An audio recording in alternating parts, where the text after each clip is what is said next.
This is your pilot speaking. I'm working from home today. This is Captain Greg Bauman, and it's my pleasure to welcome you aboard Southwest Airlines Flight 495 today between Dallas and Phoenix.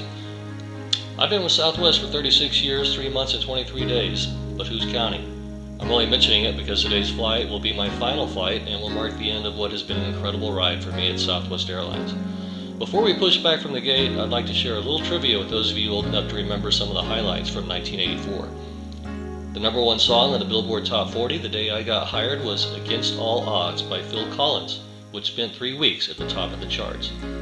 The best picture of 1984 was Terms of Endearment, with Shirley MacLaine and Jack Nicholson, Deborah Winger, Danny DeVito. The Super Bowl in 1984 was won by the Los Angeles Raiders over the Washington Redskins.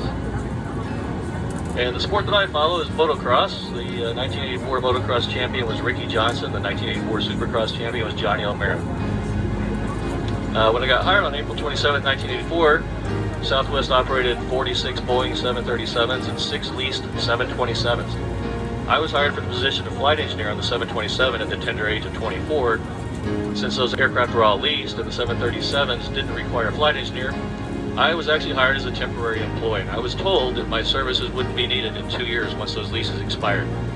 But against all odds, management changed their minds 3 months later and put engineers like me, who possessed an airline transport pilot license and at least 3,000 flight hours, they put us on the permanent pilot seniority list, and I've been on the pilot seniority list ever since August 1st, 1984. Well, I had the required airline transport pilot certificate, and I had 3,100 flight hours in my logbook, which was 100 more than I had to have to be made a pilot at Southwest, making me one of only a dozen or so lucky flight engineers who would upgrade to 737 first officers when the 727s went away. I upgraded to 737 captain at the ripe old age of 29, 4.5 years after my original date of hire, giving me the distinction of being the second youngest captain out of 12,460 pilots ever hired at Southwest Airlines. I've been privileged to work for this great company for 36 years, and who have been a part of one of the airline industry's most daring experiments when Herb Kelleher founded the world's first low-cost airline, and which has since become one of the world's greatest brands of all time. No other airline and few other companies have enjoyed greater success than Southwest Airlines.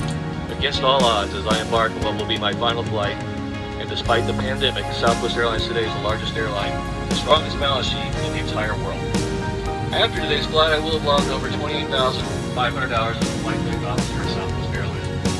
The total flight time of my logbook will tip the scales at just over 31,500 hours. None of this would have been possible without my father, in whose footsteps I followed to become an airline pilot myself, nor without my mother, who is aboard today, who worked overtime to keep me from going the wrong direction in life when I was a troubled teenager. I'm also honored that my sister, my lovely daughter, and son-in-law, my 2 beautiful granddaughters, my lovely fiance, and several of my best friends have joined me on my final flight today. The pressure's on for me to make a good landing in Phoenix, or I'll never hear the end of it. Finally, I extend my sincerest thanks to all of you for being Southwest Airlines customers. You are the lifeblood of Southwest Airlines. Without customer support like yours over my long tenure here at Southwest, such an amazing and rewarding career would not have come to fruition. And I'm sure my 3 ex-wives would thank you as well if they were here today. It's been a pleasure to serve you. And the flight to Phoenix today is going to be a 2-hour flight from takeoff to touchdown. The weather is under clear skies, 96 degrees. And we'll update you a little bit closer to Phoenix. Thanks for being here on my last flight. Woo!